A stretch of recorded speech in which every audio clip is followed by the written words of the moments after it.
उनका क्या मीनिंग है, उनका यूज क्या रहेगा, ऑल दिस थिंग्स हमने ऑलरेडी देखा हुआ है। देन आफ्टर दैट जनरेशन के लिए मैट्रिक्स हमने देखना स्टार्ट किया, राइट। जनरेशन में पहले हमने देखा था फॉर मशीन ट्रांसलेशन। ट्रांसलेशन के लिए हमने दो मैट्रिक्स देखी थी। सबसे पहले थी blue score. What is blue score? उसका लॉन्ग फॉर्म क्या था?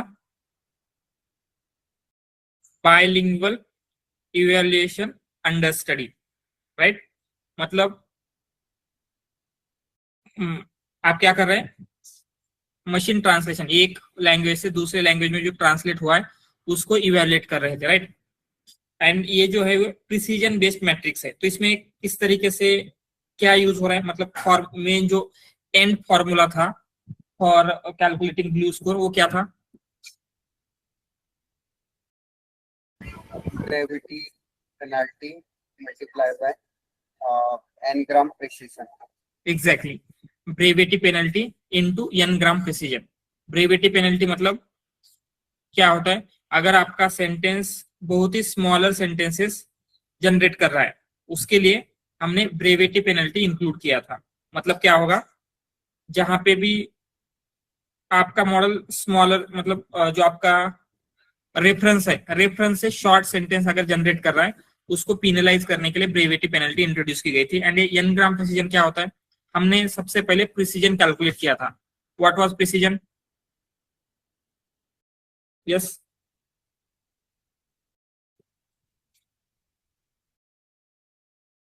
क्या होता है प्रिसीजन में?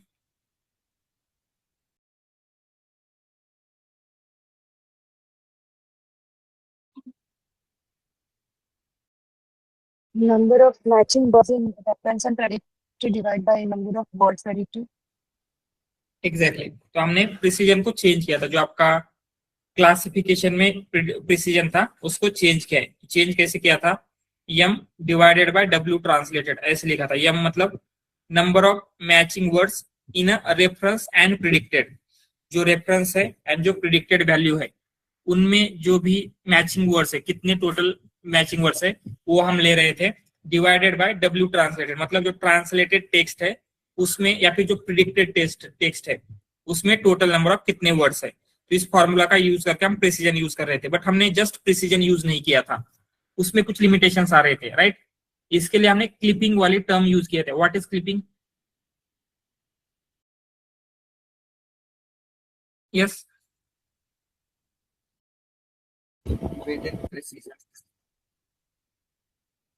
यस, क्लिपिंग में क्या कर रहे थे, प्रिसीजन को इंप्रूव कर रहे थे। किस तरीके से, कौन सा प्रॉब्लम है जिसको सॉल्व कर रहे हैं हम? If any word is occurring multiple times in a generated text, then we'll consider it only those many number of times, like how many times it occurred in the original sentence. Exactly, right.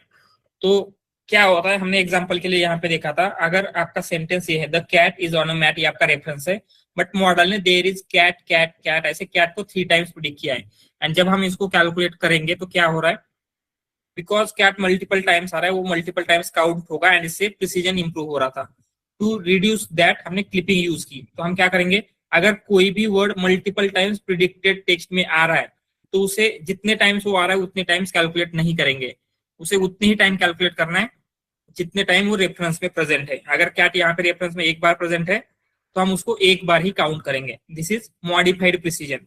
And then final formula में तो modified precision भी नहीं था, वहां पे था yes n-gram precision. Why we are using n-gram precision?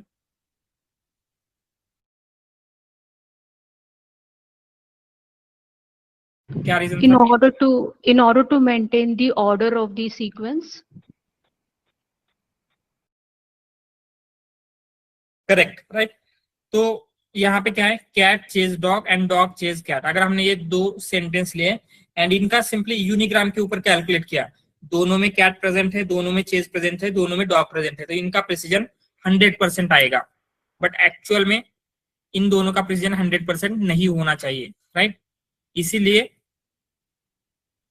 Instead of only using unigram हम bigram, trigram ऐसे मल्टीपल n-ग्राम तक यूज कर सकते हैं। एंड उसके लिए एक पैरामीटर था, जब हम इवेल्युएट का लाइब्रेरी का यूज करेंगे तो वहां पे पैरामीटर का नेम क्या था, मैक्स ऑर्डर। अगर हमने मैक्स ऑर्डर इक्वल टू 3 दिया तो क्या होगा, फाइनल जो प्रिसीजन है वो कैलकुलेट करने के लिए यूनिग्राम, बाईग्राम एंड ट्राईग्राम, इन तीनों का यूज होने वाला था। करेक्ट। तो इस तरीके से ब्लू स्कोर वर्क होता है, यह हमने देखा। After that, after blue score meteor score देखा था। ये भी सिंपल क्या है, ट्रांसलेशन के लिए यूज होता है।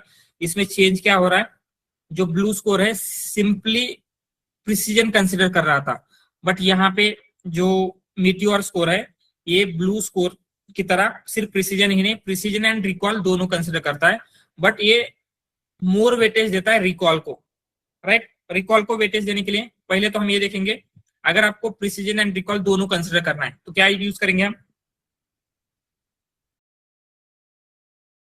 F1 score. Yes, F1 score. तो हम यहाँ पे F1 स्कोर यूज कर रहे थे, बट आपको जो नॉर्मल F1 स्कोर है उसमें प्रिसीजन एंड रिकॉल को इक्वल इंपॉर्टेंस मिलता है। हम चाहते हैं दोनों को इक्वल इंपॉर्टेंस ना मिले, मोर वेटेज रिकॉल को मिलना चाहिए, इसलिए जो आपका F1 स्कोर है, नॉर्मल F1 स्कोर, उसको हमने चेंज किया था। So this is formula for normal F1 score, जिसमें दोनों प्रिसीजन एंड रिकॉल को सेम इंपॉर्टेंस मिल रहा था। बट वेटेड F1 स्कोर हमने निकाला है, उसमें क्या हो रहा है, जो रिकॉल है उसको ज्यादा इंपॉर्टेंस मिल रहा था, एंड उसके साथ साथ चंक पेनल्टी इंट्रोड्यूस की थी। चंक पेनल्टी मतलब क्या है, अगर सेम ऑर्डर में वर्ड नहीं आ रहे तो उनको पेनल्टी मिलेगी। एंड जब फाइनल मीटियोर स्कोर है वो weighted F1 divided by chunk penalty, इससे मिल रहा था। एंड सेम वे में जैसे ऊपर हमने ब्लू स्कोर को लिया था, सेम वे में मीटियोर स्कोर को लोड करके मीटियोर स्कोर कैलकुलेट कर सकते हैं। देन नेक्स्ट देखा हमने रोज स्कोर। ये क्या है, it is for text summarization, and ये एक सिंगल मेट्रिक नहीं है, these are set of metrics, जिसमें रोज 1, रोज 2, रोज L, इनका हम यूज कर रहे हैं। ठीक है। एंड इसमें क्या है, रोज 1 मतलब क्या है, यूनिग्राम के ऊपर F1 स्कोर कैलकुलेट कर रहे हैं, रोज 2 में बाईग्राम के ऊपर F1 स्कोर कैलकुलेट कर रहे हैं, एंड रोज L में जो लॉन्गेस्ट कॉमन सबसिक्वेंट, मतलब लॉन्गेस्ट कॉमन सबसिक्वेंट में क्या हो रहा है, जो आपका ऑर्डर है, वर्ड की ऑर्डर, उसके साथ भी F1 स्कोर बेसिकली कैलकुलेट कर रहे थे। सिंपल इतना ही है, इसमें ज्यादा कुछ नहीं है, एंड ये 3 मैट्रिक्स आपको मिल रही थी। ठीक है। ये हमने देखा फॉर दिस थिंग, मतलब समराइजेशन के लिए एंड प्रिडिक्शन के लिए। अभी आपको ये इंपॉर्टेंट मैट्रिक्स है, that is rag evaluation. Right. क्योंकि हमने अभी तक रैग का प्रोजेक्ट वगैरह, रैग के बारे में बहुत सारी चीजें पढ़ी है, तो आपको ये भी समझना होगा रैग एग्जैक्टली क्या होता है एंड रैग वर्क कैसे करता है। ठीक है। तो रैग का तो हमें पता है, रैग वर्क कैसे करता है।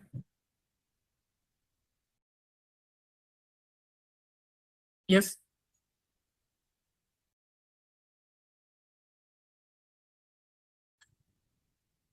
कैसे वर्क कर रहा है rag.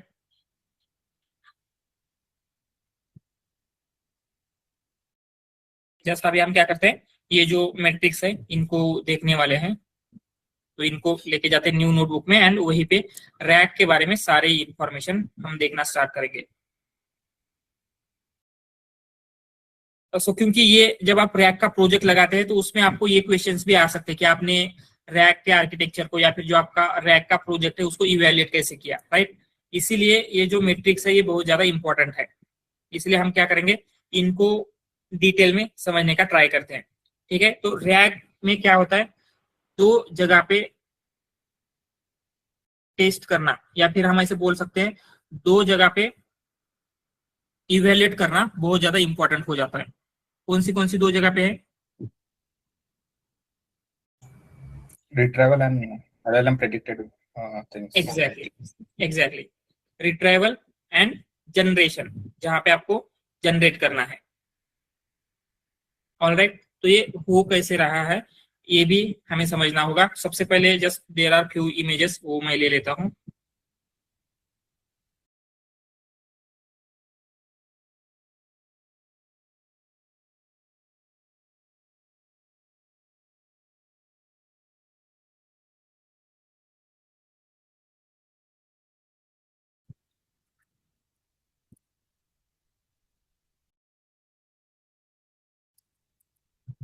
So we will start with understanding RAG architecture. तो रैग वर्क कैसे करता है, कोई एक्सप्लेन करेगा just briefly.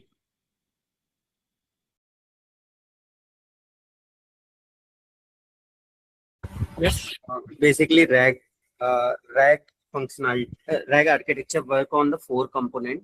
First, Mhm. indexing part we have to done. In indexing, we are load to document and chunk, and this chunk store into the vector DB. Then retrieval part is done, where based on the query, relevant document fetch with the help of similarity score to the retriever, and this retrieved documents and the question uh, is uh, is basically in the prompt format we are passing to the LLM. So generation part is happening after LLM will provide the output. Exactly right. तो यहाँ पे क्या हो रहा है, आपको कुछ चीजें दी गई, जैसे आपके पास ये डॉक्यूमेंट है, डॉक्यूमेंट को हम एम्बेडिंग मॉडल के पास कर रहे हैं, एम्बेडिंग मॉडल से वेक्टर स्टोर में जा रहा है, एंड देन वेक्टर स्टोर से जो भी क्वेरी आएगी उस क्वेरी के अकॉर्डिंगली चंक्स रिट्राइव कर रहे थे, चंक क्वेरी एलएलएम के पास जा रहे हैं एंड एलएलएम आपको जनरेट करके दे रहा था, राइट। तो ये सारी रैग का आर्किटेक्चर एवरीथिंग हमने ऑलरेडी देखा हुआ है एंड इसमें डिटेल में सब कुछ देखा हुआ है। बट रैग में क्या होता है, 2 जगह पे इवेल्युएट करना बहुत ही इंपॉर्टेंट है। फर्स्ट थिंग यहाँ पे दैट इज रिट्राइवल, राइट। मतलब जो वेक्टर स्टोर से आपका डेटा रिट्राइव हो रहा है वो प्रॉपरली हो रहा है या नहीं। कंसिडर आपका एलएलएम कितना भी पावरफुल क्यों ना हो, अगर आपने डेटा ही प्रॉपर कॉन्टेक्स्ट में नहीं दिया है या फिर आपके कॉन्टेक्स्ट में क्वेश्चन का जो आंसर है वो प्रेजेंट ही नहीं है, तो एलएलएम कितना भी पावरफुल क्यों ना हो आपको आंसर नहीं दे सकता, राइट। इसीलिए one of the most important thing is कि यहाँ से जो डॉक्यूमेंट्स रिट्राइव हो रहे हैं वो प्रॉपर होने चाहिए।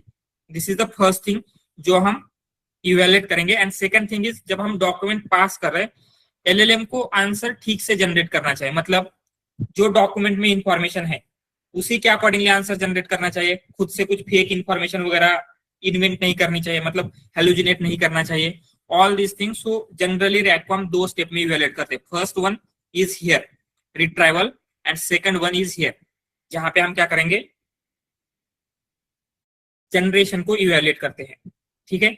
तो ये कैसे वर्क हो रहा है एंड इन दोनों के लिए 4 मेन मैट्रिक हमने देखी थी, कौन सी है, जस्ट अगर यहाँ पे देखा जाए, फर्स्ट रिट्राइवल के लिए क्वांटिक्स प्रिसीजन, क्वांटिक्स रिकॉल, जनरेशन के लिए फेथफुलनेस एंड आंसर रिलेवेंसी।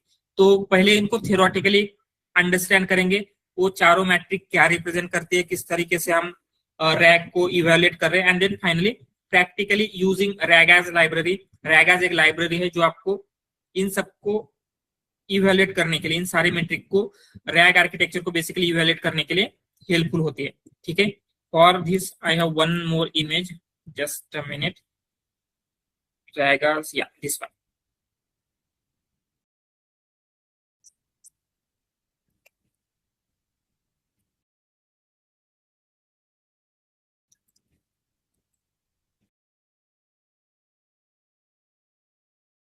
ठीक है, तो आपको रैग एज स्कोर मतलब एक फाइनल स्कोर मिलता है बेस्ड ऑन दिस मैट्रिक। आपके पास क्या है, जनरेशन के लिए 2 चीजें हैं, फेथफुलनेस एंड आंसर रिलेवेंसी। तो फेथफुलनेस में हम क्या चेक कर रहे हैं, if you notice here,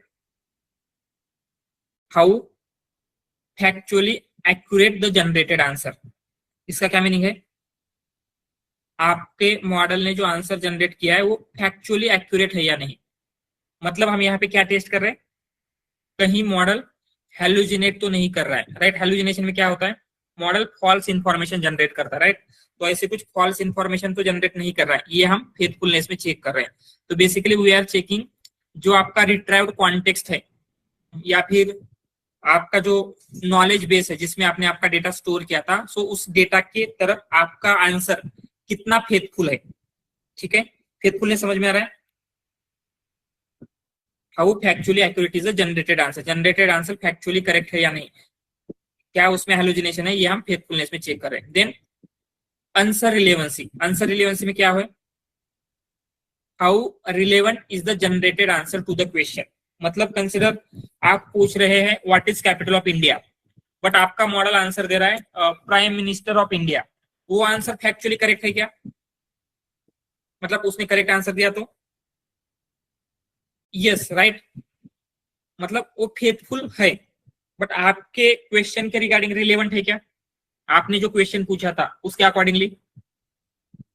no, right. आपने पूछा था कैपिटल ऑफ इंडिया, ये बोल रहा है प्राइम मिनिस्टर ऑफ इंडिया, तो ये आंसर फेथफुल हो सकता है, मतलब फैक्चुअली करेक्ट हो सकता है, बट रिलेवेंट है क्या आपके क्वेश्चन के अकॉर्डिंगली?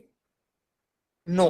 तो आंसर रिलेवेंसी में हम यही चेक कर रहे हैं कि जो आंसर जनरेट हुआ है आपके क्वेश्चन के लिए रिलेवेंट है या नहीं। ठीक है, तो ये फेथफुलनेस एंड रिलेवेंसी, इनका बेसिक आइडिया आ रहा है क्या?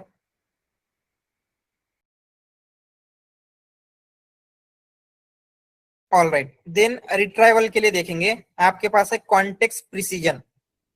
कॉन्टेक्स्ट प्रिसीजन मतलब क्या होता है? The signal to noise ratio, मतलब यहाँ पे बेसिक यही आइडिया यही है कि जो आपका कॉन्टेक्स्ट रिट्राइव हो रहा है तो उस कॉन्टेक्स्ट में क्या होना चाहिए? ऐसी इंफॉर्मेशन होनी चाहिए जिससे आप क्वेश्चन के आंसर कर सको, राइट।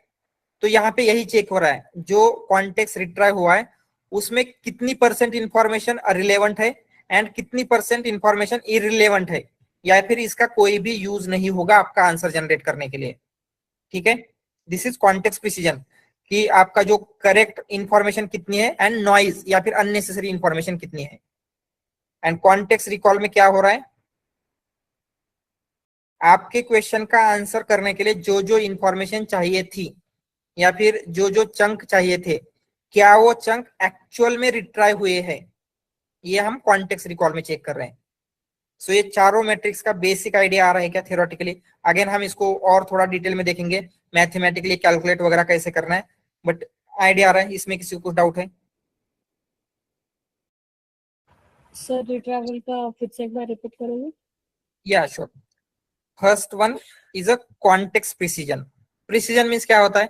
जैसे हमने लास्ट टाइम भी देखा था, प्रिसीजन में क्या कैलकुलेट कर रहे थे हम? यस, कि जितने भी प्रेडिक्ट किए हैं उसमें से एक्चुअली पॉजिटिव कितने हैं? एग्जैक्टली, मतलब क्या होता है, आपका मॉडल क्या करेगा, और जितने भी पॉजिटिव प्रिडिक्ट किए क्या वो एक्चुअल में पॉजिटिव है, राइट। तो हम यहाँ पे क्या कर रहे हैं, जो भी मॉडल ने रिट्राइव किया है उसमें रिलेवेंट इंफॉर्मेशन कितनी है, जो रिट्राइव्ड चंक्स है उसमें रिलेवेंट इंफॉर्मेशन कितनी है, ये हम कॉन्टेक्स्ट प्रिसीजन में देख रहे हैं। समझ में आ रहा है? कंसिडर आपने 4 चंक्स रिट्राइव किए हैं, ठीक है, उन 4 चंक में कितने चंक रिलेवेंट है आपके क्वेश्चन का आंसर देने के लिए। प्रिसीजन समझ में आ रहा है? Then recall. रिकॉल में जनरली क्या होता है,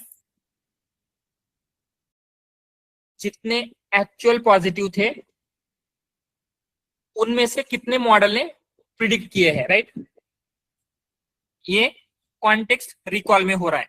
तो यहाँ पे कॉन्टेक्स्ट रिकॉल में हम क्या दे रहे हैं कि आपके क्वेश्चन का आंसर देने के लिए जितनी इंफॉर्मेशन चाहिए थी उनमें से कितनी इंफॉर्मेशन रिट्राइवल ने रिट्राइव किया है।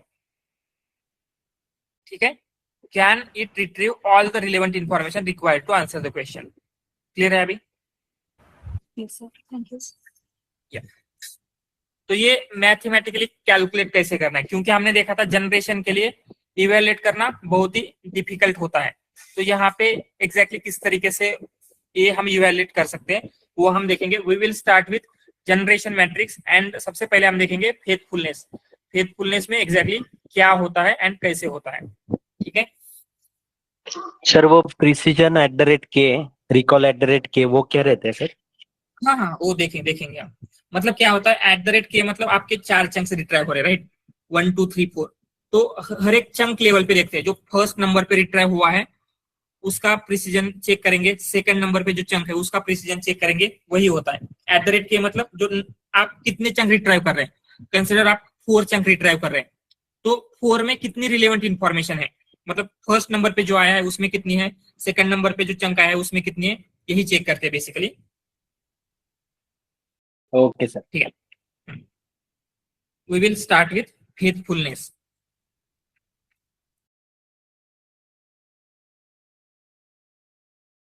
ठीक है, फेथफुलनेस में हम क्या चेक कर रहे हैं, जो आपका जनरेटेड आंसर है इज फैक्चुअली करेक्ट, कितना फैक्चुअली करेक्ट है, राइट, इज फैक्चुअली करेक्ट। ठीक है, एंड ये हम क्या करेंगे बेस्ड ऑन, मतलब फैक्चुअली करेक्ट है या नहीं आपको कैसे पता चलेगा, यस, कंसिडर, जैसे अभी हम वही एग्जांपल लेते हैं, हमने वेलोसिटी के लिए एक बॉट बिल्ड किया है एंड हमने उसको पूछा, चैट बॉट को जो हमने रैग आर्किटेक्चर बिल्ड किया था वेलोसिटी के डॉक्यूमेंट के ऊपर, कि जेएनआई की बैच कब स्टार्ट हो रही है, तो उसका करेक्ट आंसर क्या है ये आपको कैसे पता चलेगा? जो इंफॉर्मेशन डॉक्यूमेंट में प्रेजेंट थी उसके अकॉर्डिंगली, करेक्ट। तो हम ऐसे बोल सकते हैं कि ये फैक्चुअली करेक्ट कब पता चलेगा, कितना फैक्चुअली करेक्ट है? Based on provided context. Yes, in context learning, basically in context learning में क्या हो रहा है, आपका जो रिलेवेंट चंक है वो हम दे रहे थे, तो उस रिलेवेंट चंक में जो इंफॉर्मेशन है, क्या उसी इंफॉर्मेशन का यूज करके आपका मॉडल आंसर दे रहा है या फिर खुद से आंसर जनरेट कर रहा है, ये हम फेथफुलनेस में चेक कर रहे हैं। तो फेथफुलनेस में क्या देख रहे हैं, how faithful generated answer is to retrieved context, जो कॉन्टेक्स्ट रिट्राइव हुआ है उसी में से फैक्ट उठा रहा है या खुद के फैक्ट जनरेट कर रहा है, बेसिकली यही देख रहे हैं आप, ठीक है। एंड इसको कैलकुलेट कैसे करना है वो हम देखेंगे, जस्ट अ मिनट, कहां गया फेथफुलनेस,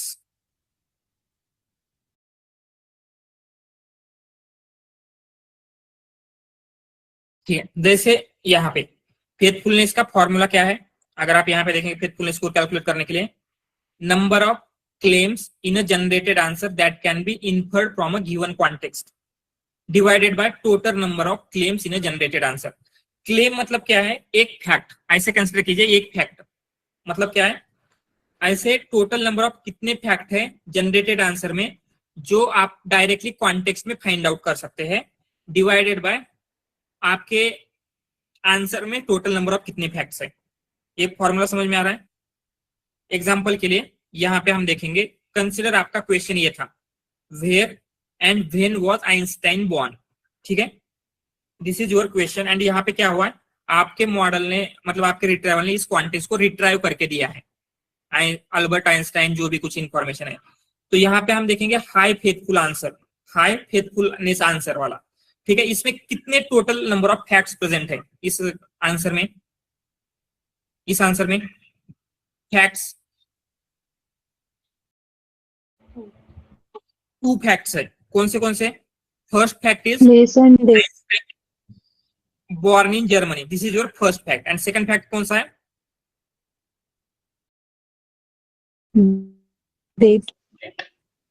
एग्जैक्टली ये डेट, जिस डेट पे आइंस्टाइन बॉर्न हुआ है, मतलब इन्हीं को हमने यहाँ पे क्लेम कहा था। तो number of claim in a generated answer that can be inferred from a given context, मतलब जो कॉन्टेक्स्ट दिया गया है क्या उसमें ये क्लेम प्रेजेंट है, and total number of claims in a generated answer. तो ये जो फर्स्ट आंसर है इसका कैसे आएगा, फेथफुलनेस स्कोर डिवाइडेड बाय क्या आएगा नीचे, total number of claims. Total number of claims कितनी इसमें, यस इस आंसर में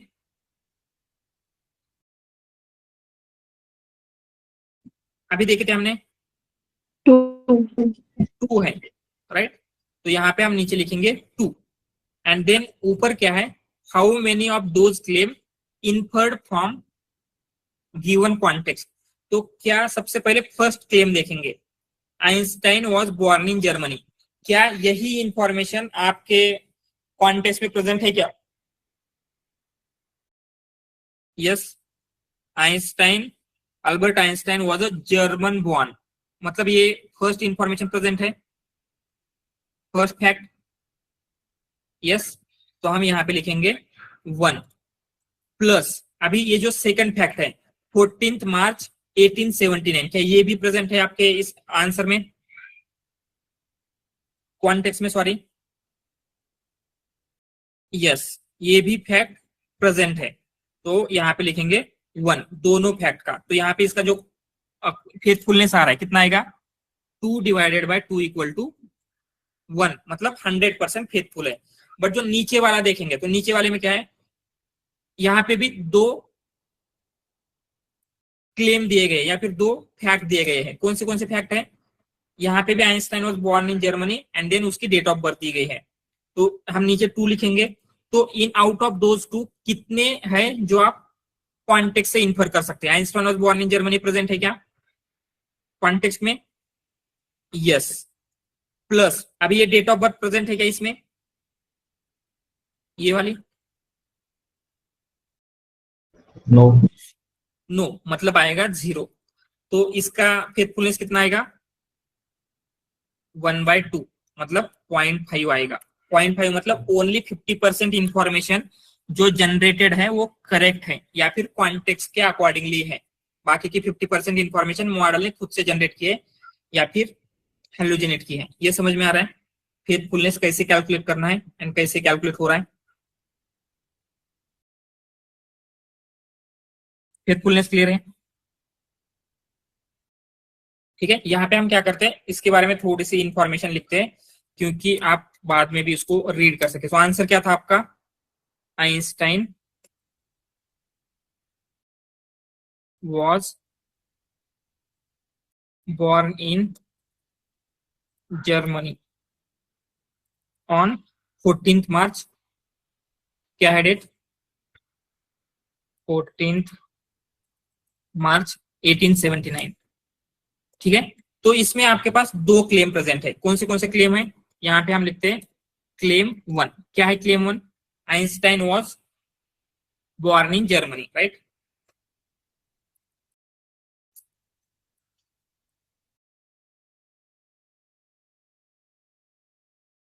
जर्मनी। एंड सेकंड क्लेम क्या है? Claim 2, Einstein was born on, क्या था दिस डेट? 14th March 1879। ठीक है, जस्ट अ मिनट।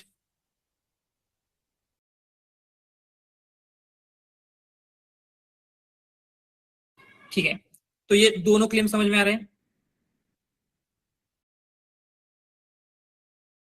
ठीक है, तो यहाँ पे हमें कैलकुलेट कैसे करना है, हम यही देखेंगे कि आपके पास टोटल क्लेम कितने हैं, 2 डिवाइडेड बाय इनमें से कितने क्लेम आपके कॉन्टेक्स्ट में प्रेजेंट है। 2 के 2 प्रेजेंट है तो यहाँ पे 2 के 2 देंगे, मतलब आपका जो ये आने वाला है हाई फेथफुलनेस 1 आएगा।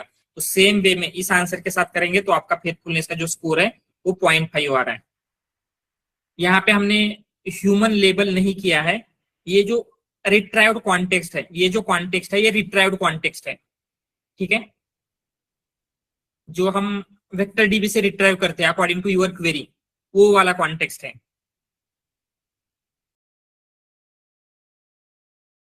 सो यहाँ पे ये क्वेश्चन मतलब यूजर की क्वेरी है, कॉन्टेक्स्ट मतलब यूजर की क्वेरी के अकॉर्डिंगली जो वेक्टर डीबी से चंक रिट्राइव हुआ है वो वाली चंक की इंफॉर्मेशन है।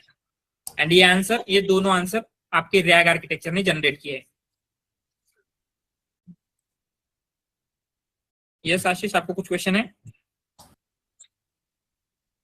हाँ सर, ये जो हाई फेथफुलनेस आंसर है वो it is not generated by the humans. Both answer are not generated by human, both answers are generated by RAG architecture. ठीक है,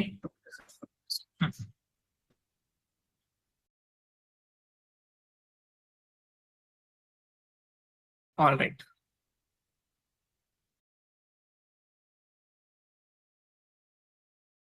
ठीक है, ये हमने देखा। अभी हम क्या करेंगे इसके बाद, जो भी नेक्स्ट मैट्रिक्स है, ये मैट्रिक्स क्लियर है, फेथफुलनेस क्लियर है सबको?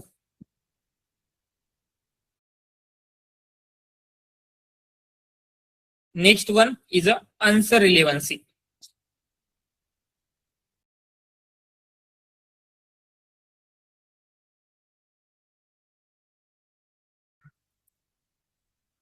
ठीक है, तो आंसर रिलेवेंसी में क्या देखना चाहते हैं हम कि जो आपका जनरेटेड आंसर है, तो हम ऐसे लिख सकते हैं is generated answer is relevant to question.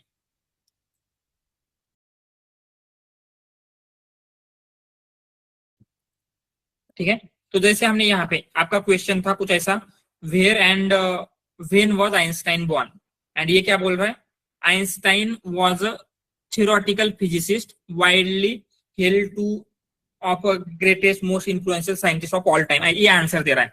तो क्या ये आंसर हाई फेथफुल है?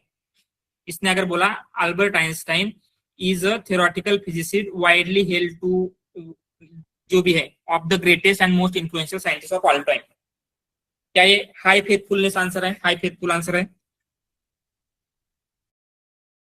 यस, कॉन्टेक्स्ट से ही वो इंफॉर्मेशन दे रहा है, राइट। बट क्या वो आपके क्वेश्चन के लिए रिलेवेंट है? यस, आपका क्वेश्चन तो ये था where and when was Einstein born, and आप बता रहे Einstein was a theoretical physicist. ये हाई फेथफुल है बट रिलेवेंट है क्या क्वेश्चन के लिए? No, right. तो हम क्या देखना चाहते हैं, आपके जो क्वेश्चन के अकॉर्डिंगली आंसर मिल रहा है या नहीं मिल रहा है, ठीक है। ये कैलकुलेट करने का बहुत ही एक यूनिक मेथड है। वो यूनिक मेथड क्या है उसको भी हम समझ लेते हैं, आंसर रिलेवेंसी। ठीक, and one more image I have for this.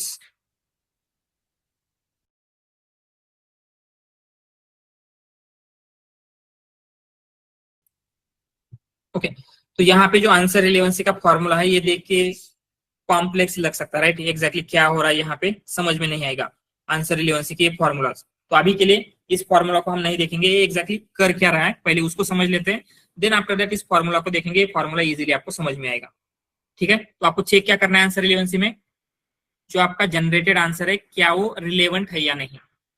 यहाँ पे एग्जाम्पल दिया गया है, कंसिडर आपका ये क्वेश्चन था, क्या क्वेश्चन है, where is France and what is its capital, ठीक है, दिस इज योर क्वेश्चन। तो लो रिलेवेंस आंसर में क्या मिला है, France is in Western Europe. तो ये लो रिलेवेंस क्यों है, क्या लगता है, क्या रीजन है ये लो रिलेवेंस होने का?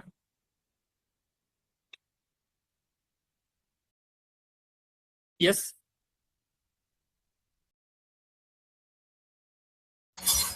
कैपिटल जनरेट नहीं किया। एग्जैक्टली आपने कैपिटल के बारे में भी पूछा था बट उसमें कैपिटल के बारे में डिस्कशन ही नहीं है, मतलब ये ओनली 50% आंसर कर रहा है, तो ये लो रिलेवेंस आंसर हो गया। बट हाई रिलेवेंस में क्या है, आपके क्वेश्चन का कंप्लीट आंसर मिल रहा है, France is in Western Europe and Paris is its capital. Simple answer relevance क्या है, समझ में आ रहा है कितना रिलेवेंट है आपके क्वेश्चन के अकॉर्डिंगली। तो ये कैलकुलेट कैसे होगा, इसमें जस्ट 2 स्टेप है। सबसे पहले हम क्या करते हैं, जो एलएलएम ने आपके क्वेश्चन के लिए रिस्पांस जनरेट किया है उस रिस्पांस से हम क्या करेंगे, न्यू क्वेश्चंस क्रिएट करते हैं। क्या करेंगे, generate new questions based on LLM response, ठीक है। एलएलएम ने जो भी रिस्पांस दिया है उसके बेसिस के ऊपर हम नए क्वेश्चंस जनरेट करेंगे। एंड देन सेकंड स्टेप में हम क्या करते हैं, ये जो भी नए रिस्पांस है या फिर नए क्वेश्चंस क्रिएट किए गए उनकी कोसाइन सिमिलरिटी चेक करेंगे विद द ओरिजिनल क्वेश्चन। क्या कर रहे हैं, calculate cosine similarity of generated questions, generated question with original question, ठीक है। एग्जाम्पल के लिए हम क्या कर सकते हैं, कंसिडर आपका जो लो रिलेवेंस आंसर है, लो रिलेवेंस आंसर क्या था, यही है, France is in Western Europe. तो हमने एलएलएम को कहा कि इस आंसर के लिए 2 या 3 कितने क्वेश्चंस, 1-2 क्वेश्चंस जनरेट करें, ठीक है। तो ये क्या क्या क्वेश्चन जनरेट कर सकता है एलएलएम, जस्ट आपको भी अगर बोला जाए इस आंसर के लिए कुछ क्वेश्चन जनरेट करो, आप क्या क्या कर सकते हैं, मे बी आप करोगे वेयर इज फ्रांस लोकेटेड, ठीक है, ये क्वेश्चन आ सकता है। सेकंड क्या जनरेट करोगे, may be yes France is located in which continent, right. तो जब हम आपके ये जो 2 नए क्वेश्चंस क्रिएट हुए हैं इन दो क्वेश्चन की सिमिलैरिटी चेक करेंगे विद योर ओरिजिनल क्वेश्चन। तो क्या लगता है अभी सिमिलैरिटी उतनी ज्यादा आएगी या फिर उतनी ज्यादा नहीं आएगी? पहले वेयर फ्रांस इज लोकेटेड, इसकी कितनी आएगी? मे बी अराउंड 50%, ऐसे लिख सकते हैं, 0.5 आ गया। Plus France is located in which continent, इसकी कितनी आएगी? May be 0.4%। तो हम क्या करेंगे, इन दोनों का सम लेंगे, इसकी cosine similarity with original question, इसकी cosine similarity with original question, and इन दोनों का एवरेज लेंगे। एवरेज 2 आएगा, कितना आएगा एवरेज? 0.45 आएगा। तो दिस इज योर रिलेवेंसी। आपका जो आंसर है आपके क्वेश्चन के लिए ओनली 0.45% रिलेवेंट है। समझ में आ रहा है ये? अगर सेम हम इस क्वेश्चन के लिए करते, इस आंसर के लिए करते, जैसे France is in Western Europe and Paris is its capital, अगर इस आंसर के लिए आपको क्वेश्चन जनरेट करने के लिए कहा जाए तो अभी कौन से क्वेश्चन आप जनरेट कर सकते हैं? या फिर जो भी क्वेश्चन जनरेट होंगे क्या वो क्वेश्चन इस क्वेश्चन से ज्यादा सिमिलर हो सकते हैं? कोसाइन सिमिलरिटी ज्यादा आएगी उनकी। क्या लगता है? समझ में आ रहा है ना ये? सबसे पहले हम क्या करेंगे, जो भी मॉडल ने या फिर एलएलएम ने आंसर जनरेट किया है उस आंसर के ऊपर नए क्वेश्चंस क्रिएट करेंगे यूजिंग एलएलएम, एंड देन क्या करेंगे, ये जो नए क्वेश्चंस क्रिएट हुए हैं उन नए क्वेश्चन की सिमिलरिटी चेक करेंगे with the original question and then उनका एवरेज लेंगे। This is your answer relevancy. समझ में आ रहा है ये आंसर रिलेवेंसी क्या है? यस। एंड यहाँ पे जो हम देख रहे हैं ये फॉर्मूला, ये वही फॉर्मूला है। तो यहाँ पे क्या है, 1/n मतलब हम समेशन ले रहे हैं या एवरेज ले रहे हैं। ये है समेशन ऑफ कॉस, मतलब कॉस एंगल ले रहे हैं between E of generated. E मतलब क्या है, जो आपका जनरेटेड आंसर है, and E of O generated question. E of O मतलब ओरिजिनल क्वेश्चन। तो आपने कंसिडर 3 क्वेश्चंस जनरेट किए हैं, तो 3 जनरेटेड क्वेश्चन का 3 मतलब जो आपका ओरिजिनल क्वेश्चन है, तीनों का ओरिजिनल क्वेश्चन के साथ कोसाइन सिमिलरिटी निकालना है एंड उसकी एवरेज लेनी है। That is what answer relevancy is. ये समझ में आ रहा है?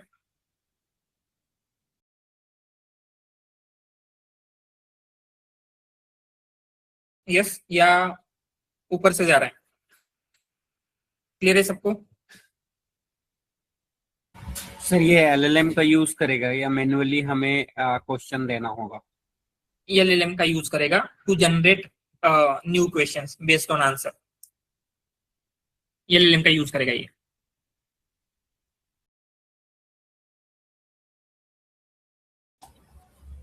Sir, is it similar to self-query retriever? No, self query में हम मेटा डेटा का यूज कर रहे हैं, यहाँ पे ऐसा कुछ नहीं हो रहा है।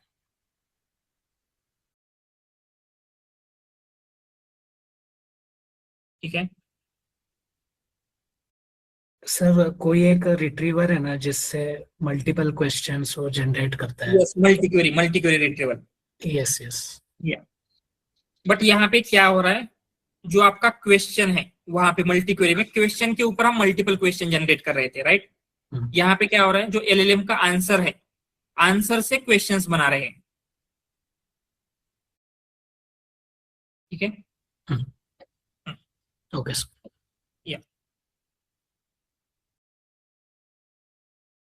बट ये आइडिया आ रही है कि आंसर रिलेवेंसी हम किस तरीके से चेक कर सकते हैं।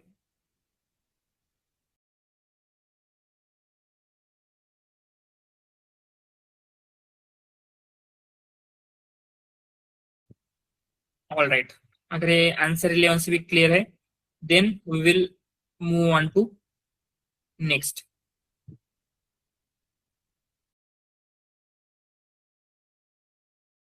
दैट इज अभी आपको जाना है towards retrieval methods. Yes Kishore? Sir if we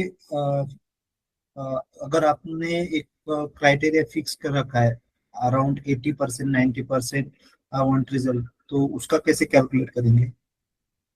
मतलब हाँ, क्राइटेरिया फिक्स करना मतलब आप क्या करेंगे, जो आपका रैग आर्किटेक्चर है पहले उसको इवेल्युएट करेंगे। ठीक है, कि वो फेथफुलनेस कितना दे रहा है, आंसर रिलेवेंसी कितना दे रहा है, देन आप चेक करोगे। यहाँ पे तो आंसर रिलेवेंसी आपको अराउंड 40% ही मिल रही है, मतलब आपका मॉडल प्रॉपर आंसर जनरेट नहीं कर रहा है, तो ये प्रॉब्लम होगा जनरेशन का। तो आप एलएलएम के साथ एक्सपेरिमेंट कर सकते हैं, मतलब एलएलएम के पैरामीटर चेंज करके देखोगे या फिर एलएलएम को चेंज करके देखोगे, तो अगर फिर से चेक करने के बाद आपकी इंप्रूव हो रही है तो आपका वो इंप्रूवमेंट होगा। ये पहले आप बिल्ड करते हो, देन इवैल्यूएट करोगे, एंड अगर सेटिस्फैक्टरी रिजल्ट नहीं मिलेगा देन आप फिर से जाके कुछ इंप्रूव करने का ट्राई करेंगे आपके आर्किटेक्चर में। Okay sir, thank you. Sir एक बार ये कैलकुलेशन बताइए ना, ये 0.5 और 0.4 कैसे आया? यस, तो हमने सिंपली क्या किया, यहाँ पे ये क्या हुआ है, this is your answer, correct. आपके एलएलएम ने आपके क्वेश्चन के लिए जनरेट किया है। आपका ओरिजिनल क्वेश्चन क्या था, यहाँ पे लिखते हैं original question. What is your original question?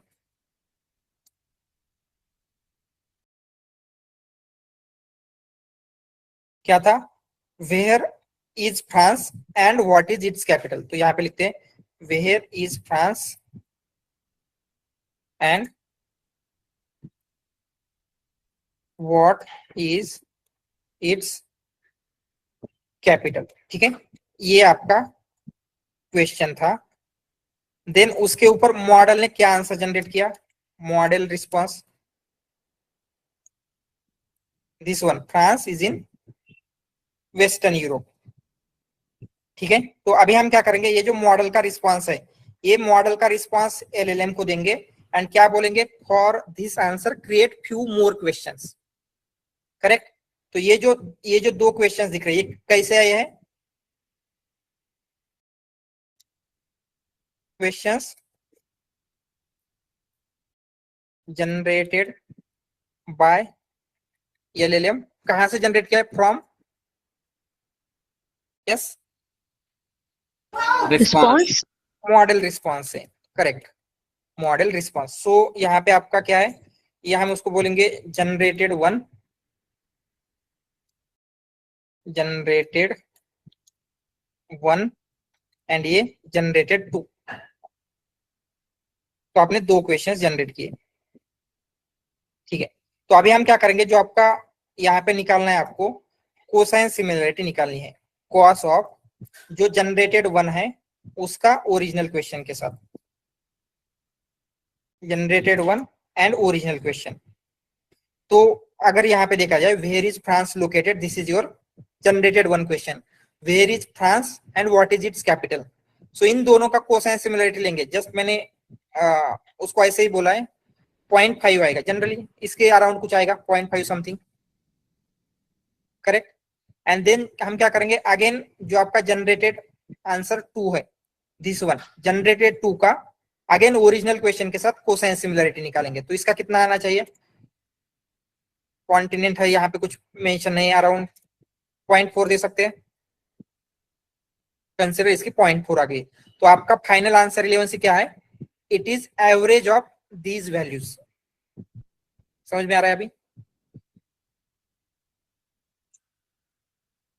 सो हम रिस्पॉन्स के ऊपर क्वेश्चन जनरेट करेंगे and original question and generated question, इन दोनों के बीच में कोसाइन सिमिलरिटी निकालेंगे, जितने भी क्वेश्चन जनरेट हुए, एंड उसका एवरेज लेंगे, that average will be your answer relevancy score. Clear है अभी?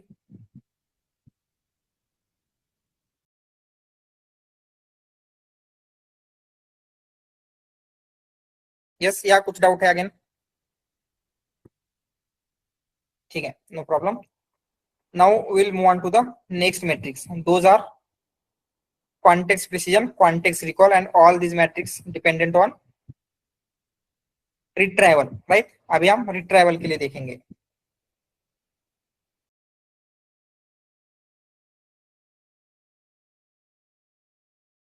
स्टार्ट करते कॉन्टेक्स्ट रिकॉल से।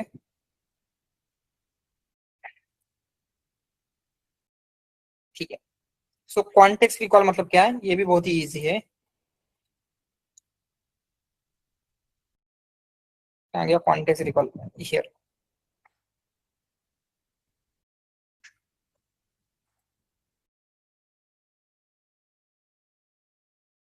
तो अगेन यहाँ पे आपको एक न्यू चीज मिलेगी, ग्राउंड ट्रूथ। ग्राउंड ट्रूथ मतलब क्या हो सकता है, यस क्या लगता है?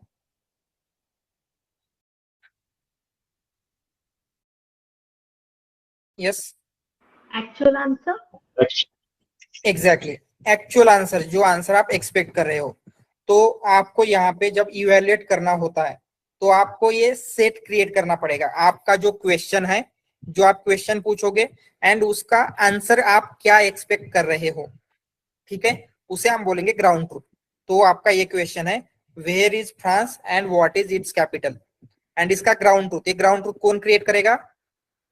मतलब आपका लेबल डेटा होता है, हमने इवैल्यूएशन में देखा लेबल डेटा इंपॉर्टेंट है, तो लेबल कौन क्रिएट कर रहा है?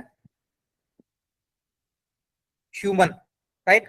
तो ये लेबल ग्राउंड ट्रूथ आपको क्रिएट करना पड़ेगा। तो हमने क्या किया, इस क्वेश्चन के लिए ये आंसर होना चाहिए, France is in Western Europe and its capital is Paris, ठीक है, ग्राउंड ट्रूथ चाहिए। तो यहाँ पे बहुत ही सिंपल कॉन्टेक्स्ट रिकॉल का फॉर्मूला है, क्या है, यहाँ पे देखेंगे क्या है, ground truth sentences that can be attributed to context. मतलब क्या है इसका, ग्राउंड ट्रूथ में ऐसे कितने सेंटेंसेस है जो रिट्राइव्ड कॉन्टेक्स्ट में आपको मिल रहे हैं, divided by number of sentences in a ground truth, या फिर facts.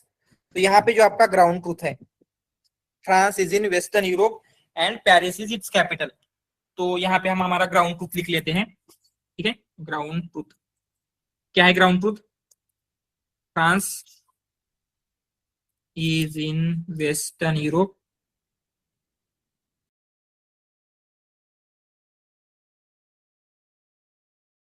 And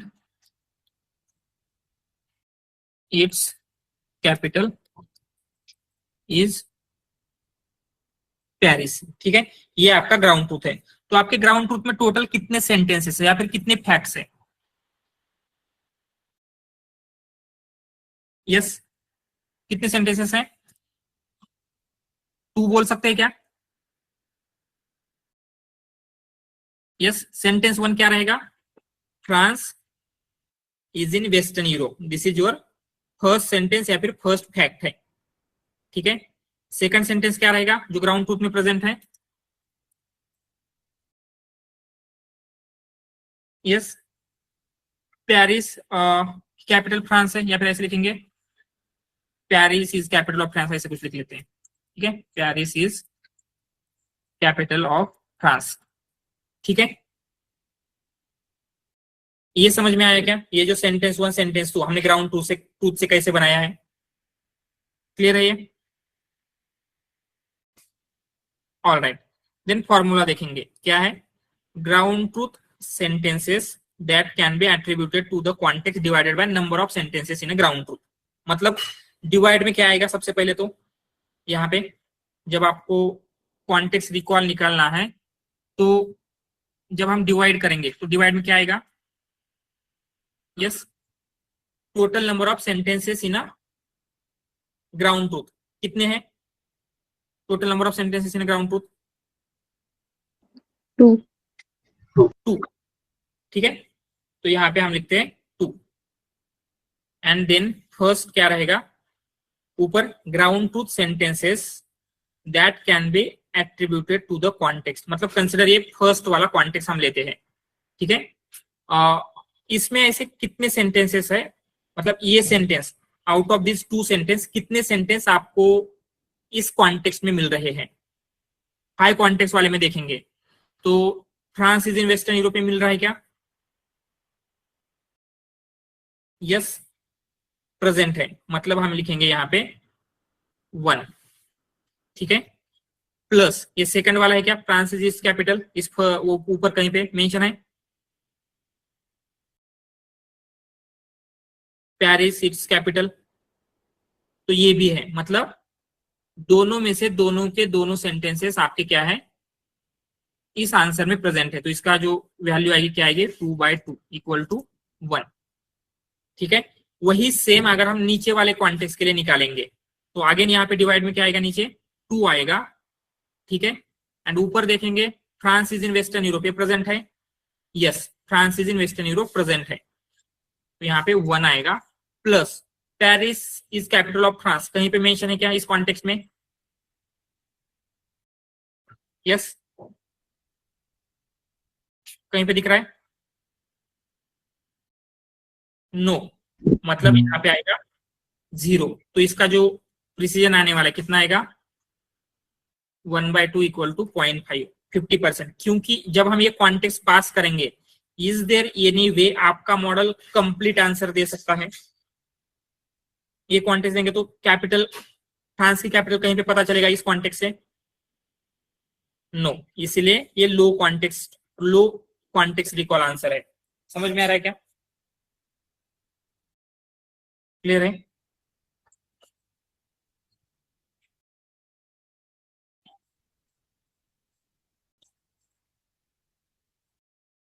All right. Now we will move on to the next thing, that is context precision.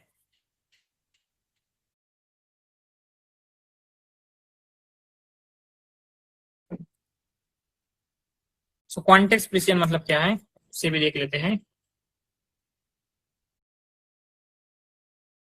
There is context precision.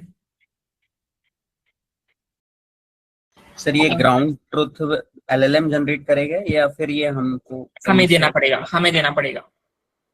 Okay, हाँ, context recall context precision नहीं लिया है क्या? Just a minute, ये context precision की जो image है मुझे चेक करना पड़ेगा, मैंने क्यों नहीं लिया है। जस्ट अ मिनट,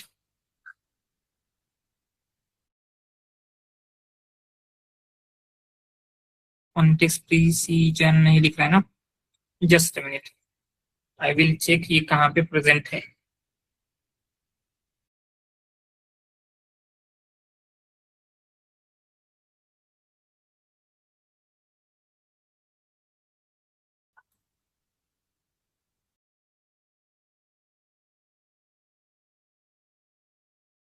ठीक है, this is the image.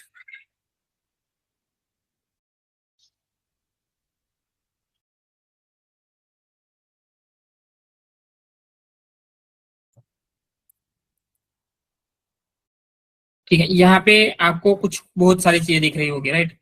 Precision eight के, देन यहाँ पे कुछ दिख रहा है, देन ये प्रिसीजन एट के ऐसा कुछ दिख रहा है। तो यहाँ पे मेन जो इसका गोल है, गोल ये होता है कि जब आप प्रिसीजन कैलकुलेट कर रहे हो तो क्या होता है, आपके पास टोटल कंसिडर 4 चंक रिट्राइव कर रहे हैं आप, राइट? तो आप 4 चंक, चारों के चारों चंक एलएलएम को आंसर जनरेट करने के लिए पास कर रहे हैं, राइट? तो यहाँ पे क्या होगा, जो टॉप का चंक है एलएलएम उसको ज्यादा इंपॉर्टेंस देता है, देन सेकंड वाले को, देन थर्ड वाले को, देन फोर्थ वाले को। तो बेस्ट वे आपके लिए क्या होगा, आपका आंसर कहाँ पे प्रेजेंट होना चाहिए, कौन से चंक में? यस, फर्स्ट चंक में, क्योंकि एलएलएम क्या करता है, फर्स्ट चंक को ज्यादा इंपॉर्टेंस देता है। समझ में आ रहा है ये? तो ये होगा कैसे, जैसे यहाँ पे ट्रू पॉजिटिव एट के मतलब क्या है, आपके पास कंसिडर 4 चंक रिट्राइव हुए हैं, तो ये प्रिसीजन है, आप चारों चंक के लिए कैलकुलेट करते हो, at position 1, position 2, position 3, position 4। At K मतलब ये क्या है, चंक की पोजीशन है बेसिकली, ठीक है? तो ट्रू पॉजिटिव मतलब क्या होता है, जैसे हमने देखा था लास्ट टाइम भी, what is true positive? Yes, मतलब क्या हो सकता है? Yes, Result is actually true and the model has predicted it as untrue. True, correct. मतलब यहाँ पे हमें क्या चेक करना है कि जो आपका आंसर है वो क्या होना चाहिए, दोनों में, दोनों जगह पे प्रेजेंट होना चाहिए। मतलब आपके क्वेश्चन का जो आंसर है वो देने के लिए, या फिर जो ग्राउंड ट्रूथ है, ग्राउंड ट्रूथ में भी है, एंड आपका जो कॉन्टेक्स्ट है, जो रिट्राइव्ड कॉन्टेक्स्ट है, उन दोनों जगह पे प्रेजेंट है। This means true positive and divided by true positive plus false positive. इसका क्या मीनिंग होगा, टोटल नंबर ऑफ कितने फैक्ट्स है। तो हम यहाँ पे ऐसे लिखेंगे, प्रिसीजन को डिफाइन ऐसे कर सकते हैं, प्रिसीजन इक्वल टू क्या है, relevant facts divided by total number of facts, total return facts, ठीक है? एंड ये हम क्या करेंगे, प्रिसीजन एट के से प्रिसीजन एट 1 देखेंगे, प्रिसीजन एट 1। इसका मतलब क्या है प्रिसीजन एट 1? जो फर्स्ट चंक है वहां पे देखेंगे, ठीक है। तो फर्स्ट चंक कौन सा रिट्राइव हुआ है यहाँ पे, कहां से कहां तक है, अगर आप देखेंगे तो यहां से आई थिंक पेरिस यहां तक, ठीक है। यहाँ पे आई थिंक 2 ही चंक है, तो इसके ऊपर वाला ये आपका फर्स्ट चंक है। तो ग्राउंड ट्रूथ में से कितने इंफॉर्मेशन दोनों में जगह पे प्रेजेंट है? France is in Western Europe, ये एक हो गया। Then it encompasses cities, alpine villages and Mediterranean beaches, ये सेकंड हो गया। पेरिस इज कैपिटल, ये थर्ड हो गया। Is famed for fashion houses, classical art museum, ये जो भी है ये फोर्थ या फिफ्थ हो गए। टोटल 5 फैक्ट्स है। तो आउट ऑफ दो 5 फैक्ट्स कितने आपके ग्राउंड ट्रूथ में प्रेजेंट है? 2। France is western Europe and Paris is its capital, ये समझ में आ रहा है। तो इस यहाँ पे क्या आएगा, 2/5 जो भी आएगा आपका ये प्रिसीजन रहेगा, समझ में आ रहा है, जैसे भी आएगा। तो हम क्या कर रहे हैं, प्रिसीजन एट 1 मतलब जो आपका चंक रिट्राइव हुआ है क्या उसमें ग्राउंड ट्रूथ की रिलेवेंट इंफॉर्मेशन प्रेजेंट है या नहीं, वो हम चेक कर रहे थे। एंड यही क्या होगा, चंक 2 के लिए, चंक 3 के लिए, चंक 4 के लिए, जितने भी चंक आपने किए हैं उनके लिए हम कैलकुलेट करेंगे। All right, and then final precision कैसे कैलकुलेट होगा, हम क्या करेंगे, जितने भी आपके प्रिसीजन निकाले हैं, ठीक है, उनको समेशन लेने वाले हैं, जैसे 1 का 2 का, एंड उनको एक वी के एक वैल्यू है। जैसे यहाँ पे क्या है, K is a total number of chunk in a context and v K is 0 to 1 के बीच में रहेगा, वो रिलेवेंसी इंडिकेटर है। अगर हाई लेवल पे है तो कितना चंक आएगा, उस तरीके से। तो बेसिकली हम क्या चेक करना चाहते हैं, जो आपका रिलेवेंट इंफॉर्मेशन है। जैसे यहाँ पे देखा जाए, आप हाई, यहाँ पे हाई प्रिसीजन क्यों है, हाई कॉन्टेक्स्ट प्रिसीजन, क्योंकि आपके क्वेश्चन का आंसर है या फिर जो आपका ग्राउंड ट्रूथ है पहले ही चंक में प्रेजेंट है, बट यहाँ पे आपके क्वेश्चन का आंसर वाला जो चंक है वो सेकंड चंक है, इसीलिए ये लो कॉन्टेक्स्ट प्रिसीजन है। तो हम क्या चाहते हैं, आपके ग्राउंड ट्रूथ की इंफॉर्मेशन टॉप पे रैंक हो रही है या नहीं, ये यहाँ पे चेक हो रहा है इन अ कॉन्टेक्स्ट प्रिसीजन। क्लियर है?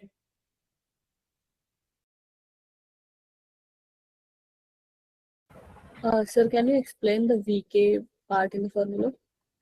वी के मतलब क्या है, जस्ट हम क्या चाहते हैं, एक वैल्यू असाइन कर रहे हैं, यानी ये वैल्यू क्या हो सकती है, 0 to 1 के बीच में होगी, मतलब कितना रिलेवेंट है कॉन्टेक्स्ट। जैसे फर्स्ट नंबर पे आ रहा है तो वी की वैल्यू थोड़ी सी लार्ज होगी, जैसे जैसे नीचे नीचे जाएगा, फोर्थ पे आएगा तो वी के की वैल्यू स्मॉलर होती जाती है, जिससे क्या होगा, जो even though relevant information present है, बिकॉज ऑफ ये नीचे है, उसका जो रिलेवेंस है वो थोड़ा सा कम हो जाएगा उसके लिए, ठीक है। Okay, so जो भी टॉप पे होगा उससे लेट्स से कि 1 मिलेगा, देन राइट सेकंड को पॉइंटेड समथिंग होगा। Exactly right.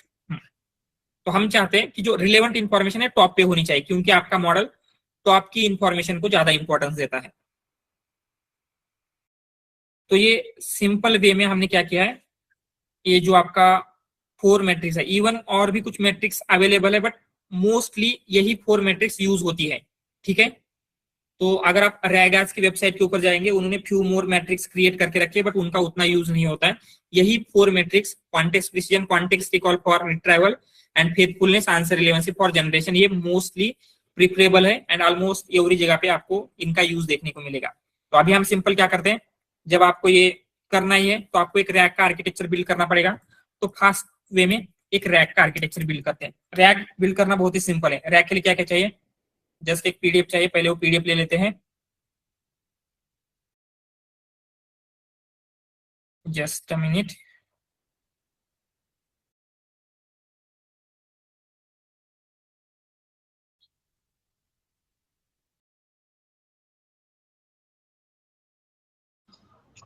Sir, ठीक है, in interview,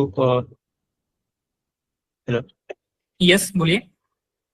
Sir, in like in the interview, what kind of question they will ask on these topics? या तो यही पूछे जाएंगे कि आप अगर रैक का प्रोजेक्ट एक्सप्लेन करें तो उसमें आपने इवेल्युएट कैसे किया था या फिर कौन सी इवेल्युएशन मैट्रिक्स यूज की थी। तो उसमें आपको ये 4 मैट्रिक्स बतानी है कि हम उनको बोल सकते हैं कि रैक को इवेल्युएट हम 2 स्टेप में करते हैं। First retrieval step, second generation step. Retrieval के लिए context precision, context recall, generation के लिए faithfulness and answer relevancy. Then आप उनको नंबर बता सकते हैं, हमको 0.9 0.8 जो भी नंबर आपको बताना है उतने % इंफॉर्मेशन मिल रही थी, ठीक है। एंड देन मे बी बहुत कम चांसेस है, बट वो उनको आपको फिर से पूछ सकते हैं कि फेथफुलनेस क्या है, उसमें हम क्या कैलकुलेट कर रहे हैं, आंसर रिलेवेंसी क्या है, उसमें क्या कैलकुलेट कर रहे हैं, बस इतना ही। मोस्ट कॉमन क्वेश्चन रहेगा कि आपके प्रोजेक्ट में आपने कौन सी इवैल्यूएशन मैट्रिक्स यूज की है, एंड आपने अगर इन चारों का नेम बता दिया, अगर उनको बताया कि रैग एज लाइब्रेरी यूज के, दैट विल बी सफिशिएंट, ठीक है। Okay. Yeah. You import user data.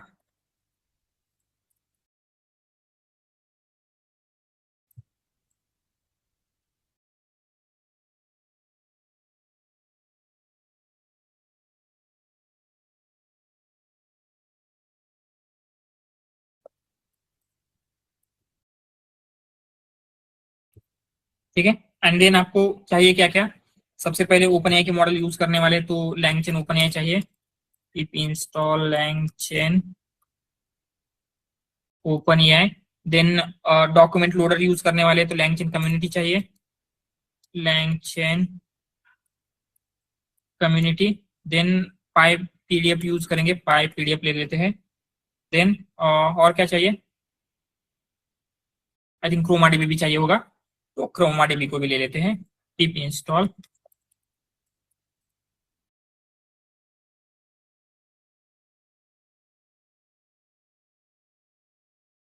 क्रोमाडीबी।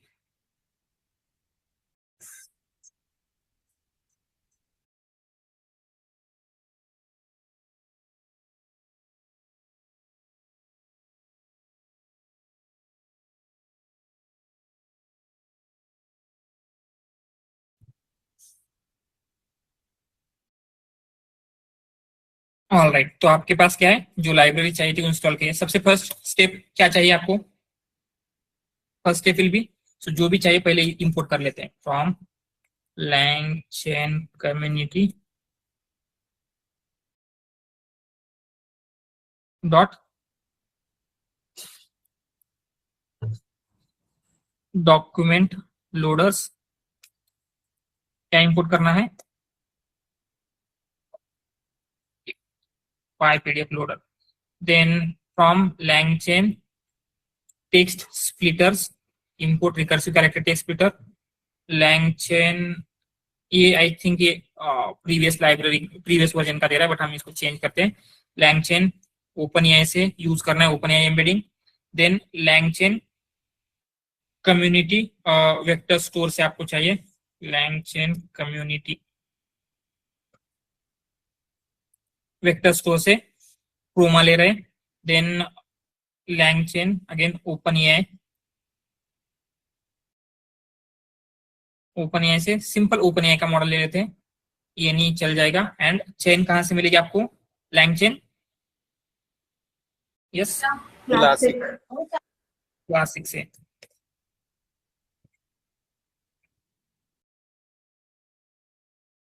ठीक है।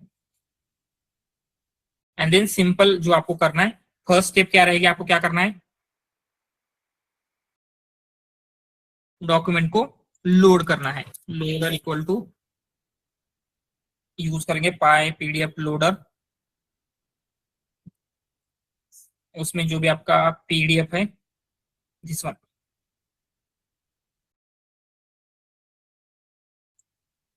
पीडीएफ का यूज करेंगे, ठीक है। Then pages equal to loader dot load. Then next text splitter चाहिए आपको, equal to recursive character text splitter, chunk size 1000, then chunk overlap 200, ठीक है। Then splitter dot split documents किया है, नॉट स्प्लिट टेक्स्ट, वाई, क्या reason है, document object में split हुआ है ना। एग्जैक्टली ये जो आप स्प्लिट करना चाहते हैं वो आपका डॉक्यूमेंट ऑब्जेक्ट है। अगर ये टेक्स्ट होता तो स्प्लिट टेक्स्ट करते। यहाँ पे ओपनएआई का एम्बेडिंग मॉडल लिया है, वेक्टर स्टोर में क्रोमा फ्रॉम डॉक्यूमेंट्स, एंड यहाँ पे आपके क्या क्या है, डॉक्यूमेंट्स, एम्बेडिंग, एंड एक और चीज चाहिए that is persist directory.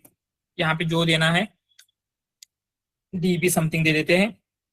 Then retrieval QA, and उससे पहले एक मॉडल ले लेंगे, model equal to open AI, ठीक है, टेम्परेचर जो रखना है, एंड सिंपली आपको रिट्राइवल QA में dot from chain LLM equal to जो आपने मॉडल डिफाइन किया था,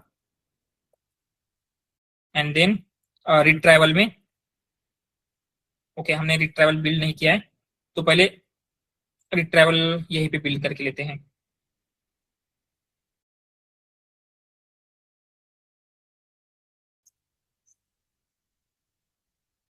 एंड रिट्राइवल, ठीक है। सो ये आपका होल रैग हमने बना दिया। इतना ही रैग होता है, बट उसको इम्प्रूव करना चैलेंजिंग होता है, राइट। यही स्टेप को आपको देखना पड़ेगा, लोडर देखना है, स्प्लिटर देखना है, एम्बेडिंग मॉडल देखना है, वेक्टर स्टोर देखना है, रिट्राइवल देखना है, मॉडल वगैरह एवरीथिंग देखना है। तो आपके पास ये एक QA मिल गया। तो हम क्या कर सकते हैं, इसको कुछ क्वेश्चन पूछ के देखेंगे, डॉट इनवोक एनीथिंग, जैसे इस डॉक्यूमेंट में कुछ क्वेश्चंस जो भी इंफॉर्मेशन है, ये जो एनवीडिया कंपनी है उसका इन्वेस्टमेंट का डॉक्यूमेंट है। तो क्या पूछ सकते हैं, any question, how much NVIDIA spends on R&D, anything जो आपको क्वेश्चन पूछना है वो हम क्वेश्चन पूछेंगे। लेट्स सी, ठीक है, जो कुछ आपको आंसर मिल रहा है, बट आपका मेन गोल क्या है, अभी आपको इवैल्यूएशन देखना है, ठीक है। तो इवैल्यूएशन के लिए आपको पहले डेटा प्रिपेयर करना पड़ेगा। तो यहाँ पे लिखते हैं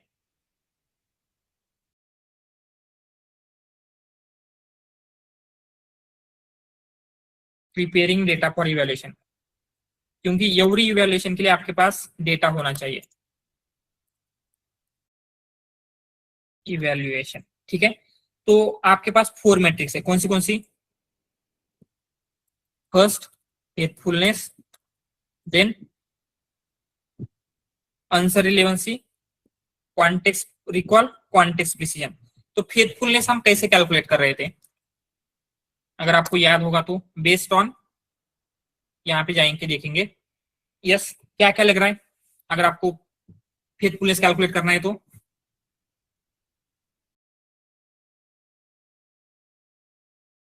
यस फैक्ट्स मतलब क्या है, जो कॉन्टेक्स्ट है, रिट्राइव्ड कॉन्टेक्स्ट बोल सकते हैं क्या, जो रिट्राइव किया है आपने, एंड LLM ने जो आंसर जनरेट किया है। तो आपको फेथफुलनेस कैलकुलेट करने के लिए कॉन्टेक्स्ट एंड LLM का रिस्पॉन्स चाहिए। समझ में आ रहा है, ठीक है। यहाँ पे लिखेंगे फॉर फेथफुलनेस आपको क्या क्या चाहिए, रिट्राइव्ड कॉन्टेक्स्ट, या फिर जस्ट सिंपली कॉन्टेक्स्ट लिखेंगे जो रिट्राइव हुआ था, एंड LLM ने जो आंसर जनरेट किया था, करेक्ट। ये दोनों चीजें चाहिए। आंसर रिलेवेंसी के लिए क्या क्या चाहिए, यस LLM ने जो आंसर जनरेट किया है, इस आंसर से हम क्या करेंगे, कुछ न्यू क्वेश्चंस क्रिएट करने वाले हैं, एंड न्यू क्वेश्चन की सिमिलरिटी किसके साथ चेक करने वाले हैं, ओरिजिनल क्वेश्चन के साथ। तो आपको इसके लिए क्या क्या चाहिए, answer and question, and context recall के लिए क्या क्या चाहिए, हमने देखा था कॉन्टेक्स्ट मतलब जो रिट्राइव हुआ है, and ground truth, and precision के लिए भी यही दो चीजें चाहिए, कॉन्टेक्स्ट एंड ग्राउंड ट्रूथ। तो आपको जब जनरेट करना है तो आपको मेनली 4 थिंग्स चाहिए, कौन सी,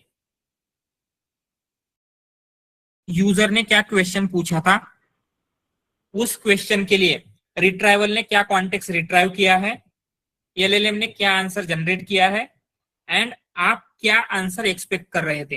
ये समझ में आ रहा है कि 4 डेटा पॉइंट्स कौन से हैं, यहाँ पे लिख लेते हैं। फर्स्ट आपको चाहिए question, what you mean by question, it is user query, जो यूजर ने क्वेरी पूछी थी। देन सेकंड रहेगा answer, what you mean by answer,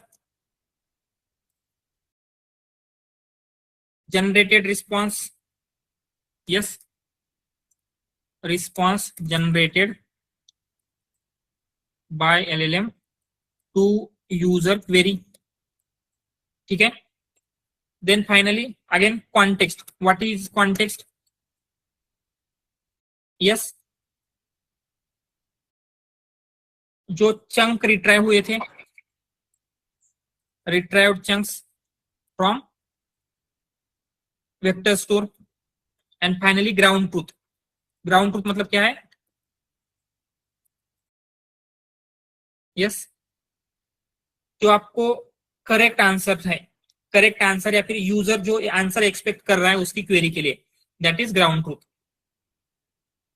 ये 4 डेटा पॉइंट समझ में आ रहा है क्या?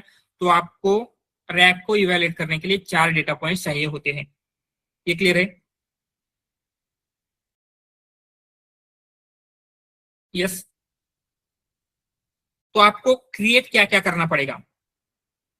सो जब आप रिट्राइवल से रिट्राइवल डॉट क्वेरी करोगे आपको चंक्स मिल जाएंगे, या फिर जो चेन डॉट इन्वोक करोगे आपको आंसर भी मिलेगा। तो हमें क्रिएट क्या करना होता है? यूजर कौन से क्वेश्चन पूछेगा एंड उसका करेक्ट या फिर एक्सपेक्टेड आंसर क्या है, आप क्वेश्चन एंड ग्राउंड ट्रूथ दोगे, देन रिट्राइवल से कॉन्टेक्स्ट एंड चेन से आंसर मिल जाते हैं। ऐसे आपको ये 4 डेटा पॉइंट्स क्रिएट करने हैं। समझ में आ रहा है क्या? Yes Sir, but how much ground truth we have to create?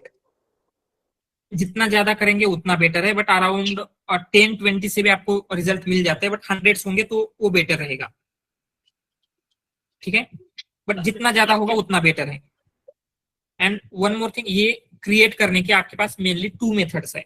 First method, आपको मैन्युअली क्रिएट करना है। आप मैन्युअली आपके डॉक्यूमेंट में जाओगे, ग्राउंड ट्रूथ फाइंड आउट करोगे, उसके लिए क्वेश्चंस लोगे, देन ये सारी चीजें क्रिएट करना है मैन्युअली। सेकंड मेथड है, आप LLM का यूज कर सकते हो। LLM को अगर हमने प्रॉपर इनपुट दिया, इवन रैगास लाइब्रेरी में हमें सिंथेटिक डेटा क्रिएट करने का भी कुछ मेथड्स है, तो हम क्या कर सकते हैं? We can use that library directly to create this data, ठीक है। तो पहले हम मैन्युअली क्रिएट करके देखेंगे, मैन्युअली कैसे क्रिएट करना है, इवैल्यूएट करना है। After that we will see how to generate synthetic data, ठीक है। इसका तो भी DB मेंटेन करना पड़ेगा सर? ग्राउंड सॉरी, इसका भी ग्राउंड DB मेंटेन करना पड़ेगा, डेटाबेस? DB नहीं, डेटाबेस मेंटेन करने की जरूरत नहीं है। आपके पास जस्ट प्रेजेंट है, मतलब लिस्ट में वगैरह भी प्रेजेंट है तो भी चल जाएगा, जस्ट डेटाबेस में स्टोर करने की जरूरत नहीं है। ओके सर, ठीक है। तो हमने क्या किया है, ये जो आपका एनवीडिया का डॉक्यूमेंट है, इसके ऊपर आपका रैक का एप्लीकेशन बिल्ड किया। तो इसमें हमें कुछ ग्राउंड ट्रूथ मिलते हैं क्या? ग्राउंड ट्रूथ मतलब कुछ फैक्ट्स मिलते हैं क्या, जिसके ऊपर हम क्वेश्चन पूछ सकते हैं, वो फाइंड आउट करेंगे। सो लेट्स सी, कुछ मिलते हैं क्या? यहाँ पे कुछ नहीं होंगे, यहाँ पे कुछ है क्या? जस्ट मैं इसको क्लोज कर देता हूँ।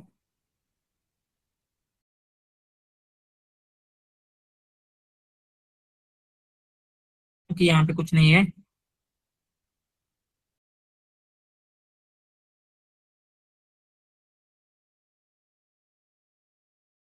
हम्म,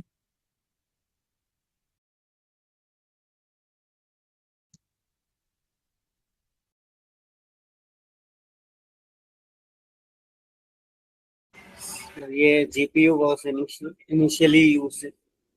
कहाँ पे GPU इनिशियली, कौन से पैराग्राफ में? 4th para. Okay, GPU was initially used to simulate human imagination. हाँ ठीक है, ये पूछ सकते हैं कि for what purpose GPU was use initially, ठीक है। Video game. यस, ये होगा आपका फर्स्ट कॉन्टेक्स्ट, ठीक है। ऑलराइट, मतलब फर्स्ट ग्राउंड ट्रूथ आपको मिल गया, this is first ground truth. Then ऐसे टोटल 4 फाइंड आउट करते हैं। और कुछ है?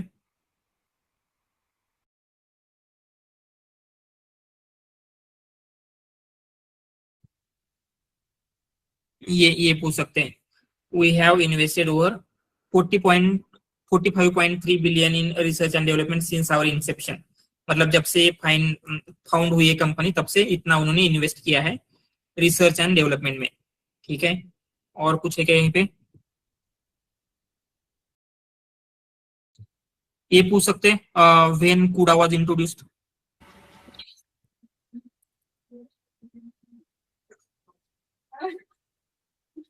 ठीक है,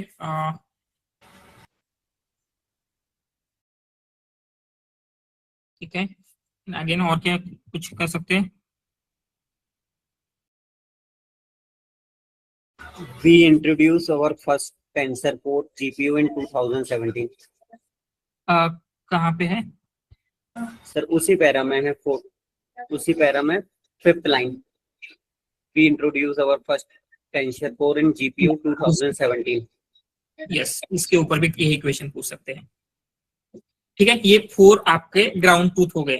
तो इनके लिए आपको अभी क्वेश्चंस क्रिएट करना पड़ेगा। ठीक है, तो क्या क्वेश्चंस होंगे जिनके आंसर ये ग्राउंड ट्रूथ होनी चाहिए? हम क्या पूछ सकते हैं? फॉर व्हाट पर्पस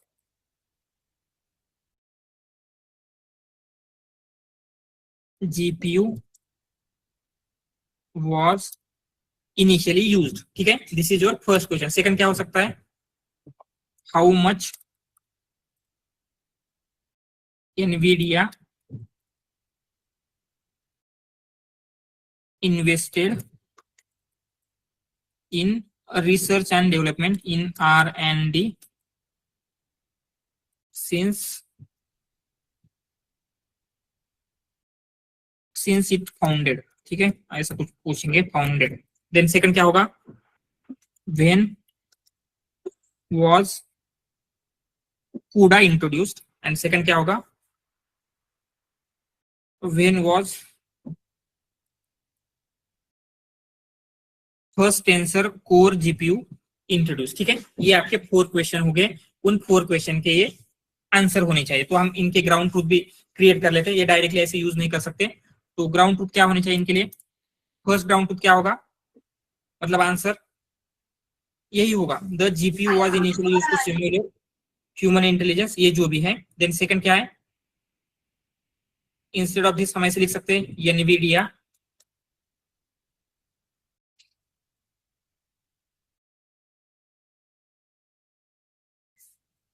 क्या है? NVIDIA have invested research and development since its inception। Since its inception, this is third answer। and fourth, मतलब थर्ड क्या होना चाहिए? CUDA programming model was introduced in 2006। model was introduced in 2006। and then क्या होना चाहिए? ये fourth answer या फिर फोर्थ राउंड ट्रूथ होना चाहिए। First tensor GPU core GPU was introduced in।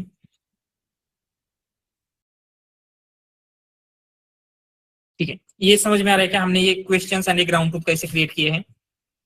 ये क्लियर है सबको? यस। अभी आपके पास फ्यू मोर थिंग्स है। कौन सी?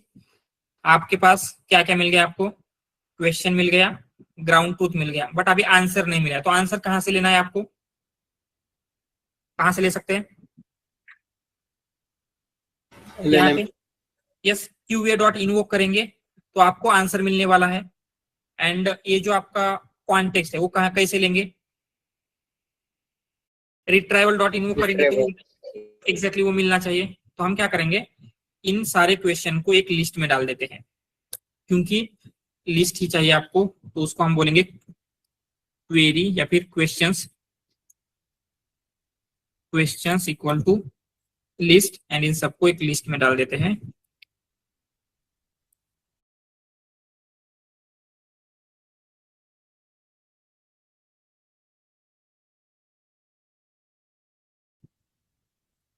ठीक है,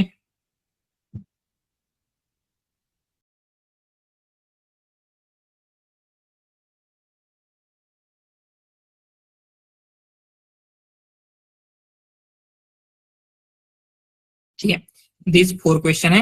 एंड आपके ग्राउंड ट्रूथ भी हम यहीं पे लिख लेते हैं।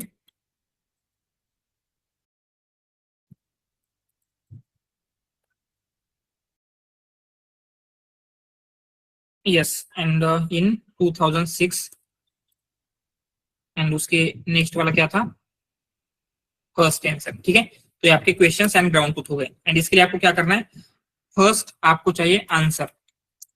आंसर के लिए एक लिस्ट बनाते हैं एंड कॉन्टेक्स्ट के लिए एक लिस्ट बनाएंगे। ठीक है, तो आपका आंसर कहां से मिलने वाला है, हम ऐसे करेंगे, फॉर क्वेश्चन इन क्वेश्चंस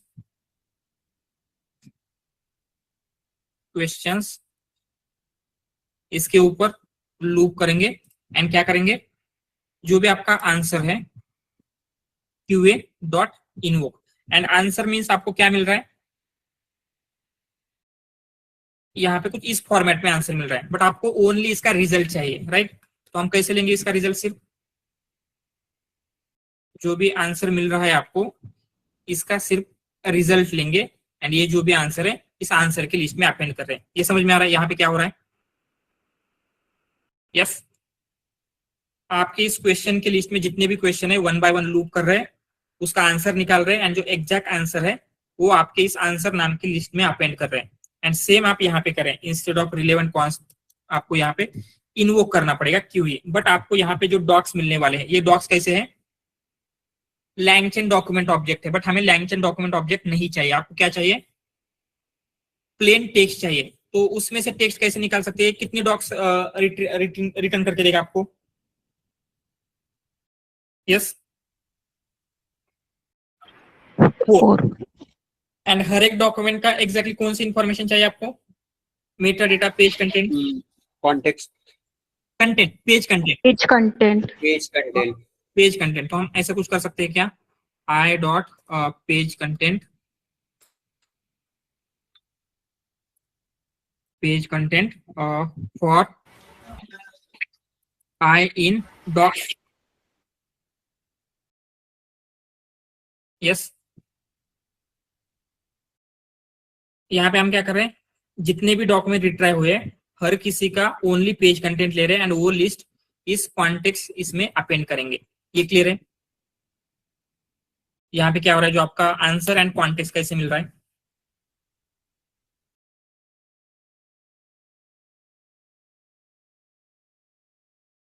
ठीक है।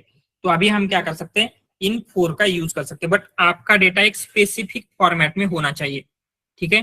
And that specific format is hugging face data set. Hugging face का डेटा सेट क्या होता है, हमने देखा था, एक स्पेशल टाइप का जैसे CSV होता है या फिर पांडास डेटा फ्रेम होता है, सेम वे में हगिंग फेस का डेटा सेट होता है क्या, यस। तो हमें क्या करेंगे यहाँ पे, इवेल और डेटा सेट नाम की एक डिक्शनरी क्रिएट करेंगे एंड उसमें आपको क्या क्या चाहिए, फर्स्ट चाहिए उसका नेम होना चाहिए यूजर इनपुट, ठीक है। यूजर इनपुट में क्या मिला है आपको, जो क्वेश्चंस है, ग्राउंड ट्रूथ मीन्स क्या है, जो मॉडल के ग्राउंड ट्रूथ है वो आपको देना है। एंड देन आंसर मीन्स क्या है, जो यूजर मतलब मॉडल ने आंसर्स दिए है। कॉन्टेक्स्ट मतलब जो कॉन्टेक्स्ट है, ठीक है। इसको जब आपको कन्वर्ट करना है हगिंग फेस डेटा सेट, तो कैसे कन्वर्ट कर रहे थे हम, पहले डेटा सेट लाइब्रेरी को इंस्टॉल करना है, pip install data set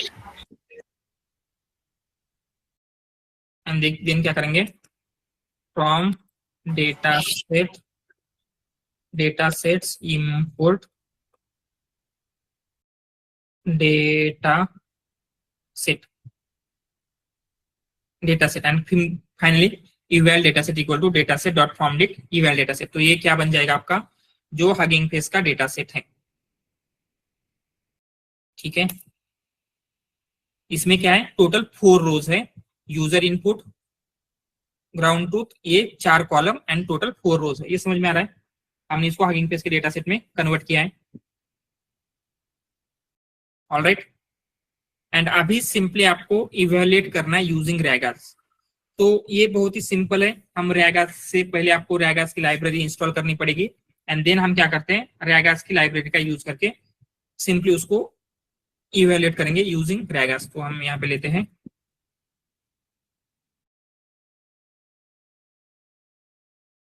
evaluate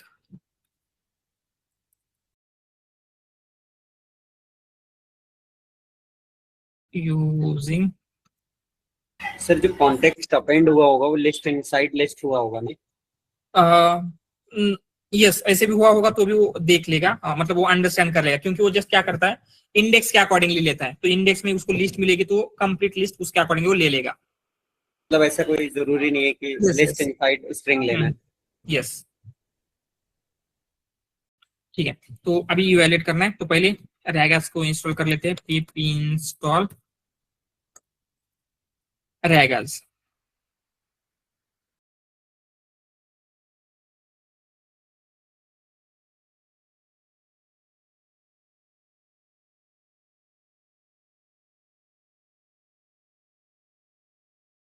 ठीक है, फ्रॉम रैगास डॉट मैट्रिक्स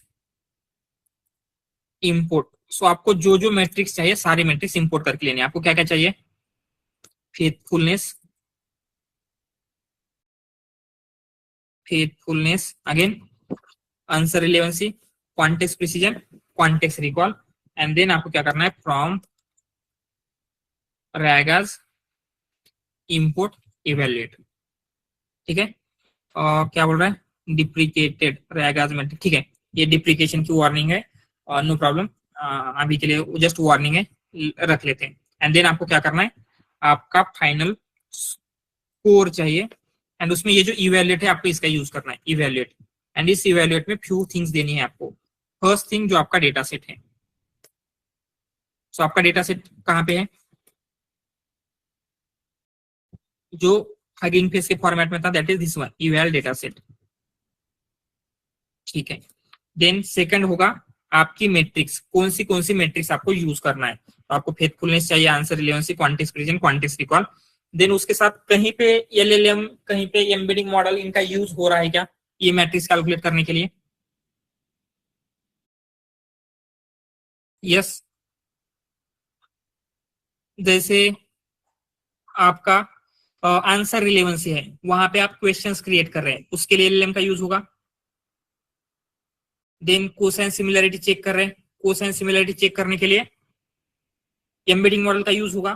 तो कौन सा यूज करना है वो भी हम बता सकते हैं। एलएलएम इक्वल टू जो आपका मॉडल है, and then embeddings equal to जो आपका एम्बेडिंग मॉडल है। किस नाम से किया था एम्बेडिंग मॉडल हमने, कहाँ गया, एम्बेडिंग सी नेम है उसका भी। ये चारों चीज समझ में आ रही है, क्या क्या दिया है हमने? सर एलएलएम और एम्बेडिंग मॉडल नेसेसरी है ना? यस यस, नेसेसरी है, क्योंकि आंसर रिलेवेंसी के लिए आपको क्या चाहिए, एलएलएम का यूज करना पड़ेगा टू जनरेट आंसर्स, मतलब क्वेश्चन जनरेट करने के लिए। एंड जो आपके ग्राउंड ट्रूथ या ये सब है, उसमें फैक्ट आइडेंटिफाई करने के लिए भी एलएलएम चाहिए। तो ये नेसेसरी है, अगर नहीं देंगे आप तो डिफॉल्ट ये ओपनएआई के कुछ मॉडल है उनका यूज कर लेता है। ठीक है, सो अभी लेटेस्ट में आई थिंक उन्होंने गूगल जेमिनी से चेंज किया था, बट डिफॉल्ट मॉडल यूज करेगा अगर आप नहीं देंगे तो। So let's run it. क्या बोल रहा है, faithfulness that is required following column retrieved context. Okay, जो हमने नेम कॉन्टेक्स्ट दिया है उसका नेम रिट्राइव्ड कॉन्टेक्स्ट होना चाहिए। ठीक है, वो नेम चेंज करते हैं, कॉन्टेक्स्ट का नेम रिट्राइव्ड कॉन्टेक्स्ट होना चाहिए। यहाँ पे भी चेंज करते हैं,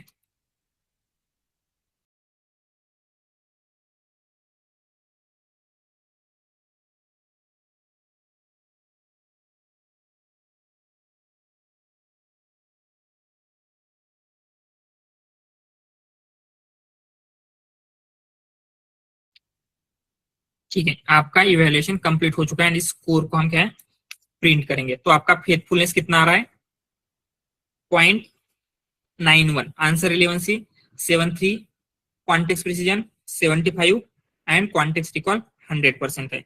तो this is your evaluation of rag architecture. Clear है ये? सो ये हमने कैसे किया है, डेटा मैन्युअली क्रिएट किया था, but there is another method जिसमें हम रैगास का यूज करेंगे। उसमें एलएलएम का यूज करके हम क्या करते हैं, सिंथेटिक डेटा क्रिएट करते हैं। ये जो हमने मैन्युअली उस डॉक्यूमेंट में जाके फाइंड आउट किया था, राइट, ग्राउंड ट्रूथ वगैरह, हम सिंपली डॉक्यूमेंट पास करेंगे, ग्राउंड ट्रूथ क्वेश्चन ये खुद से फाइंड आउट करता है एंड सिंथेटिक डेटा आपको क्रिएट करके देगा। तो सिंथेटिक डेटा वाले मेथड हम टुमारो देखेंगे। बट ये रैग से कैसे इवेल्युएट करना है एंड ये जो इवेल्युएशन मैट्रिक्स है ये क्लियर है, इसमें कुछ डाउट?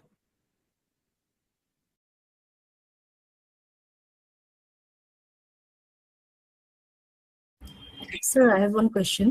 यस बोलिए। Sir, if we use RAG for summarization purpose, sir, in that case, what will be the questions? Sir, summarization के लिए हम रैग यूज नहीं करते, क्योंकि रैग में क्या हो रहा है, आप जस्ट फ्यू चंक्स रिट्राइव कर रहे हैं, राइट? बट आपको समराइजेशन के लिए कंप्लीट डॉक्यूमेंट चाहिए होता है, तो समराइजेशन के लिए हम रैग यूज नहीं करेंगे। समराइजेशन के लिए चंकिंग करके डेटा प्रोसेस कर सकते हैं चंक को, एंड उसके लिए हमने मेथड्स देखी थी। कौन सी मेथड्स हैं? मैप रिड्यूस, रिफाइन, उन मेथड का यूज होगा। यस, रैग के लिए मतलब समराइजेशन के लिए रैग का यूज नहीं होगा। Okay, thank you. And sir, in that case, what will be the evaluation? मतलब समराइजेशन के लिए जो रो स्कोर हमने देखा था, हाँ, हाँ, अच्छा, वो वो वाला मेथड। होगा। Yes yes. Okay.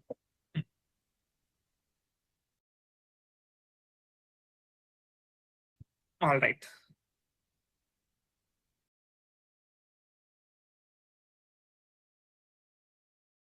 Anything else?